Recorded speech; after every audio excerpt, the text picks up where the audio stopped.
حضرت سراقہ نے ہجرت کی رات جب سرکار حضرت صدیق اکبر کی معیت میں مکہ مکرمہ سے مدینہ منورہ تشریف لے کر گئے، کنویں حدیث اختیار مصطفیٰ تھے،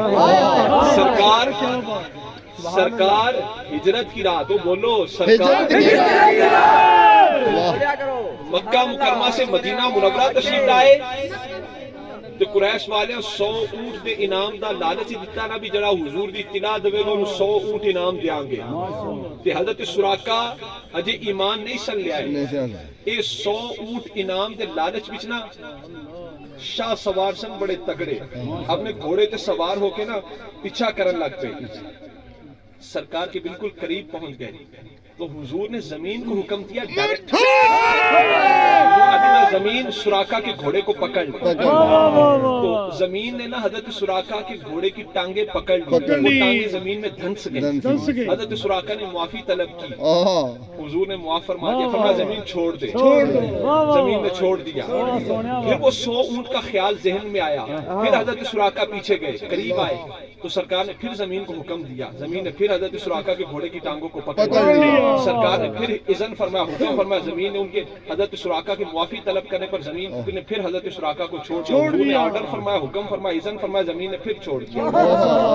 تیسری مرتبہ پھر ایسا ہوا جب حضرت سراقہ نے دل سے معافی مانگی نا تو حضور نے فرمایا سراقہ وہ کیسا وقت ہوگا جب کسرا شاہ ایران، کسرا ایران کا بادشاہ بڑا طاقتور بادشاہ تھا، حضور نے فرمایا سراقہ وہ کیسا وقت ہوگا جب سراقہ کے سونے کے کنگن تیرے بازو میں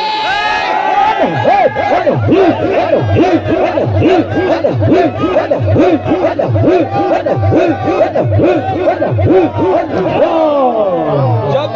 کسرا شاہ ایران، کسرا کے سونے کے کنگن تیرے بازو پر ہوں گے۔ سرکار کا ظاہری دور مبارک گزرا، حضرت صدیق اکبر کا دور خلافت آیا، حضرت صدیق اکبر کی وصال کے بعد حضرت عمر فاروق کا دور خلافت آیا، عمر فاروق کے دور کے اندر کسرا کا ملک فتح ہوا، ایران فتح ہوا، مال غنیمت آیا، علم غیب مصطفیٰ مال غنیمت آیا، مسجد نبوی میں مال غنیمت کے ڈھیر لگ گئے، عمر فاروق مال غنیمت میں سے کچھ تلاش کر رہے ہیں، عمر فاروق مال غنیمت میں سے کچھ تلاش کر رہے ہیں، عرض کی گئی پیارے فاروق کیا تلاش کر رہے ہو؟ فرمایا کسرا کے سونے کے کنگن۔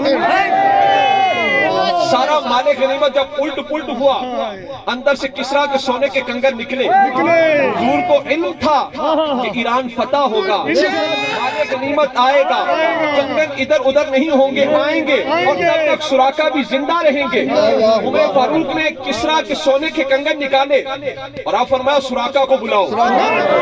سراقہ کو، وہی حضرت سراقہ جنہوں نے ہجرت کی رات سرکار کا پیچھا کیا تھا، عمر فاروق نے فرمایا سراقہ کو بلاؤ، حضرت سراقہ بوڑھے ہو چکے تھے، حضرت سراقہ آئے، سونا تو کب کا حرام ہو چکا تھا، حضرت سراقہ آئے، عمر فاروق نے اپنے ہاتھوں سے سونے کے کنگن حضرت سراقہ کے بازو پر چڑھائے، حضرت سراقہ کے بازو پر سونے کے کنگن چڑھائے، سونا تو مرد کے لیے حرام ہو چکا تھا، آواز آئی عمر مرد کے لیے تو سونا حرام ہوتا ہے، آواز آئی مرد کے لیے تو سونا حرام ہوتا ہے، عمر فاروق نے فرمایا جس زبان سے اور مردوں کے لیے سونا حرام ہوا ہے اسی زبان سے سراقہ کے لیے سونا حلال